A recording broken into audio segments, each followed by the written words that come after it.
Ika-19 na kabanata. Ang turo ni Jesus tungkol sa paghihiwalay. Pagkatapos ipangaral ni Jesus ang mga bagay na ito, umalis siya sa Galilea at pumunta sa lalawigan ng Judea sa kabila ng ilog ng Jordan. Maraming tao ang sumunod sa kanya at pinagaling niya sila sa kanilang mga sakit. May mga Pariseyong pumunta sa kanya para hanapan siya ng butas. Kaya nagtanong sila, "Pinahihintulutan ba ng kautusan na hiwalayan ng lalaki ang asawa niya sa kahit anong dahilan?" Sumagot si Jesus, "Hindi ba ninyo nabasa sa kasulatan na sa simula pa lang, nang likhain ng Diyos ang mundo, ginawa niya ang tao na lalaki at babae. Dahil dito, iiwan ng lalaki ang kanyang ama at ina, at magsasama sila ng kanyang asawa, at silang dalawa ay magiging isa. Hindi na sila dalawa kundi isa na lang.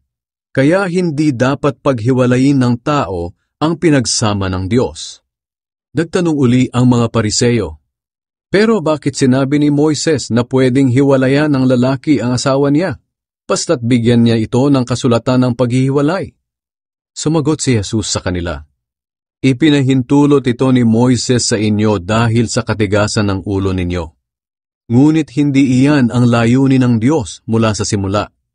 Kaya sinasabi ko sa inyo, kung hiwalayan ng lalaki ang asawa niya sa anumang dahilan, maliban sa sexual na imoralidad, at pagkatapos ay mag-asawa ng iba, nagkasala siya ng pangangalunya, at ang nag-asawa ng babaeng hiniwalayan ay nagkasala rin ng pangangalunya."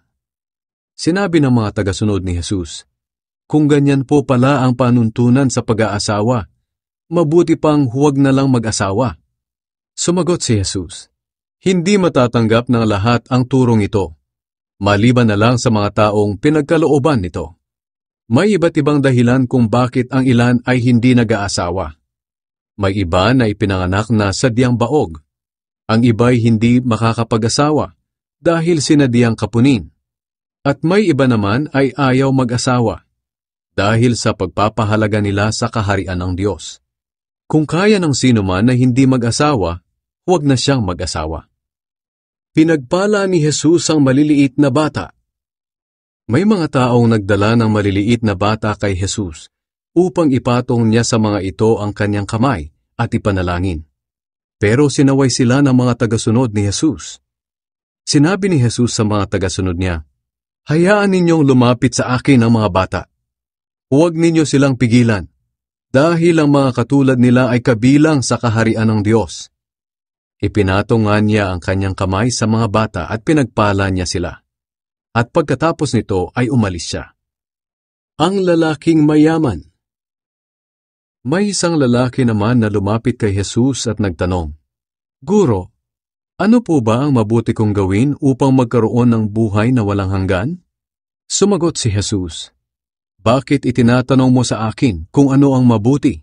Isa lang ang mabuti, at walang iba kundi ang Diyos. Kung gusto mo magkaroon ng buhay na walang hanggan, sundin mo ang mga utos." "Alin po sa mga ito?" tanong ng lalaki. Sumagot si Jesus, "Huwag kang papatay, huwag kang mangangalunya, huwag kang magnanakaw, huwag kang sasaksi ng kasinungalingan, igalang mo ang iyong ama at ina, at mahalin mo ang kapwa mo, tulad ng pagmamahal mo sa iyong sarili." Sinabi ng binata, "Sinusunod ko po ang lahat ng yan. Ano pa po ba ang kulang sa akin?" Sumagot si Jesus, "Kung nais mong maging ganap sa harap ng Diyos, umuwi ka at ipagbili ang iyong mga ari-arian at ipamigay mo ang pera sa mga mahihirap, at magkakaroon ka ng kayamanan sa langit. Pagkatapos bumalik ka at sumunod sa akin." Nang marinig iyon ng binata, umalis siyang malungkot dahil napakayaman niya. Kaya sinabi ni Jesus sa mga tagasunod niya, "Sinasabi ko sa inyo ang totoo, napakahirap para sa isang mayaman ang mapabilang sa kaharian ng Diyos. Mas madali pang makapasok ang kamelyo sa butas ng karayom, kaysa sa mapabilang ang isang mayaman sa kaharian ng Diyos." Nabigla ang mga tagasunod nang marinig nila ito. Kaya nagtanong sila, "Kung ganoon po, sino na lang ang maliligtas?" Tiningnan sila ni Jesus at sinabi, "Imposible ito sa tao, pero sa Diyos, ang lahat ay posible." Nagsalita si Pedro, "Paano naman po kami? Iniwan namin ang lahat para sumunod sa inyo. Ano po ang mapapala namin?" Sumagot si Jesus, "Sinasabi ko sa inyo ang totoo. Darating ang araw na babaguhin ng Diyos ang mundo.